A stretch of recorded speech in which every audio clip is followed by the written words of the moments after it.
I am going to show you how to do letters E through G on your directions with layout and pinning.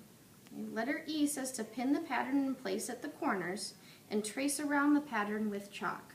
So I've already put 5 pins in place. I made sure my pattern was straight. Now I'm going to trace it. So I'm going to take a piece of chalk and I'm just going to draw right around the outside edge of where the pattern is. So I'm just tracing it onto my fabric.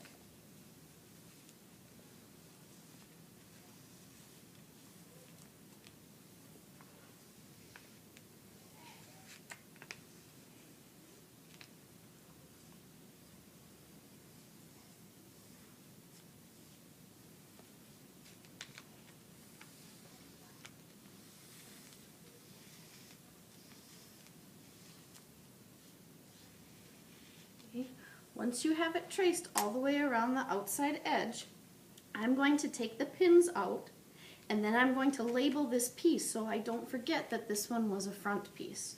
Okay, so I'm going to take out my 5 pins and put them back in my pin box.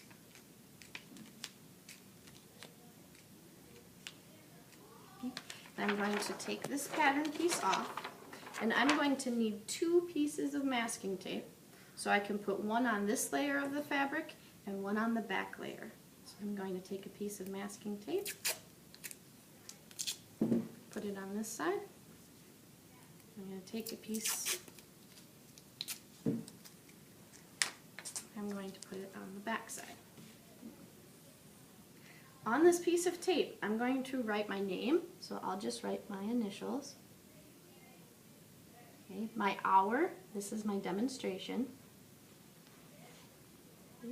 And I'm going to label if this is a front pattern or a back pattern. Okay, this one was a front, so I'm going to write front.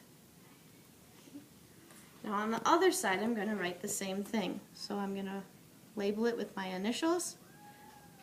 I'm going to write my hour, which this is the demonstration. And I'm going to write that I just traced the front pattern piece. Letter G says to repeat steps C through F with the second pattern so you end up with one front pattern and one back pattern traced and labeled.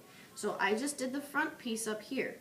I'm going to do the exact same thing for my back piece right below it. So I will lay down my back piece. I'm going to measure from the arrow over to the selvage edge. I'll pin it down when it's straight, when I know those measurements are the same. And then I can trace around it and label it. Then I will stop and get it checked with the teacher.